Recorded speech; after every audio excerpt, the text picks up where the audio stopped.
Καλησπέρα παιδιά, σε αυτό το βιντεάκι θα σας δείξω πώς να μπαστώνουμε δολώματα. Κυρίως σκληρά σκουλίκια όπως είναι η μάνα ή το μονοδόλι. Μιας και πολλές φορές τυχαίνει να πηγαίνουμε για ψάρεμα, τα δολώματα να περισσεύουν και να τα βάζουμε στο ψυγείο, να μην προλαβαίνουμε να ξαναπάμε για ψάρεμα, με αποτέλεσμα να τα πετάμε. Είναι κρίμα και το θέμα είναι ότι επειδή το έχω δοκιμάσει με αρκετά δολώματα, έχουν αποτέλεσμα. Και το παστό δόλωμα έχει αποτέλεσμα. Δεν είναι όπως το φρέσκο, αλλά πραγματικά μου έχει δώσει αρκετά μεγάλα και καλά ψάρια. Για παράδειγμα, τώρα στην προκειμένη, εδώ μέσα έχουμε κάποιες μάνες. 1, 2, 3, 4 μάνες οι οποίες είναι νεκρές.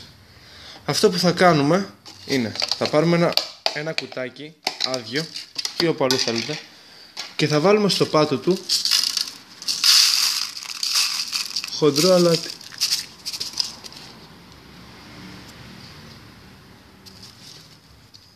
Θα τοποθετήσουμε μέσα τις μάνες έτσι ώστε να κουμπάνε παντού. Μόλις γεμίσει ξανά χοντρό αλάτι από πάνω να καλυφθούν και αμέσως επόμενο τις επόμενες. Άλλοι κόβουν το κεφάλι και βγάζουν τα υγρά.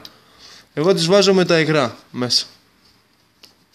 Το ίδιο είναι, απλά έχει περισσότερα πράγματα. Κλείνεις και από εδώ με αλάτι και ή τις βάζεις στην κατάψυξη ή τις αφήνεις και έξω. Δεν υπάρχει θέμα, μιας και το αλάτι θα ψήσει το σκουλίκι και δεν πρόκειται να μυρίσει τίποτα.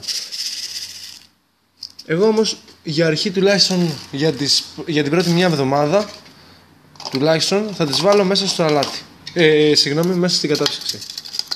Και μετά από εκεί και πέρα μπορείς να τις έχεις όπου θες. Τις αποθηκεύετε και αυτή τη στιγμή έχω 4 μάνες κατεψυγμένες, θα γίνουν κατεψυγμένες και θα τις χρησιμοποιήσω κάποια μέρα στην οποία δεν θα έχω δόλωμα ή θα μου τελειώσει το φρέσκο δόλωμα σαν εναλλακτική. Και ξαναλέω, δολώματα όπως μάνα, μονοδόλι, ακροβάτης, μαύρο, ακόμα και μαμούνι παστωμένο μου έχουν δώσει πολύ καλά ψάρια και μεγάλα.